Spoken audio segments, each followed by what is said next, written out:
சுவையான ஆரோக்கியமான lunch box ரெசிபியான பட்டாணி சாதம் ஒரு முறை இந்த மாதிரி செஞ்சு பாருங்க. சுவை சூப்பராக இருக்கும். இஞ்சி பூண்டு ஒரு பல்லாரி, காரத்துக்கு தகுந்த மாதிரி பச்சை மிளகா, கொத்தமல்லி, புதினா சேர்த்து தேவைப்பட்ட தண்ணி ஊற்றி பேஸ்ட் பக்குவத்துக்கு அரைச்சி எடுத்துக்கோங்க.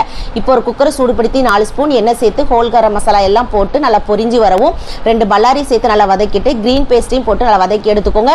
இப்போ ஃப்ரெஷ் பட்டாணியும் சேர்த்துக்கோங்க. தேவைப்படுற அளவுக்கு உப்பும் போட்டு ஒரு 50% அளவு குக் பண்ணதுக்கு அப்புறமா கரம் மசாலாவும் மஞ்சள் தூளும் சேர்த்து நல்லா குக் பண்ணிக்கோங்க. 1 டம்ளர் அளவுக்கு நான் பாஸ்மதி அரிசி எடுத்திருக்கனால 1ஆம் தேங்காய் பாலும் 2ஆம் தேங்காய் பாலும் சேர்த்து 1.5 டம்ளர் அளவுக்கு சேர்த்துருக்கிறேன். இப்போ நல்லா கொதி வந்ததுக்கு அப்புறமா 20 நிமிஷம் ஊற வச்சிருக்க அரிசியும் சேர்த்துக்கோங்க. இப்போ மூடி போடுற சமயத்தில் ஒரு அரை எலுமிச்சப்பழத்தோட சாரும் ஒரு 5-6 புதினா தலைகளும் 1 ஸ்பூன் அளவுக்கு நெய்யும் சேர்த்து நல்லா கலந்து விட்டு மூடி போட்டு 2 விசில் வச்சு எடுத்துக்கோங்க. நீங்கள் உங்களுடைய குக்கருக்கு தகுந்த மாதிரி விசில் வச்சு எடுத்துக்கிடலாம். அருமையான நல்ல மணமான பட்டாணி சாதம் ரெடி. இது ரொம்பவே சுவையாக இருக்கும். கண்டிப்பாக ட்ரை பண்ணி பாருங்க. அப்படியே சேனலை சப்ஸ்கிரைப் பண்ணிருங்க.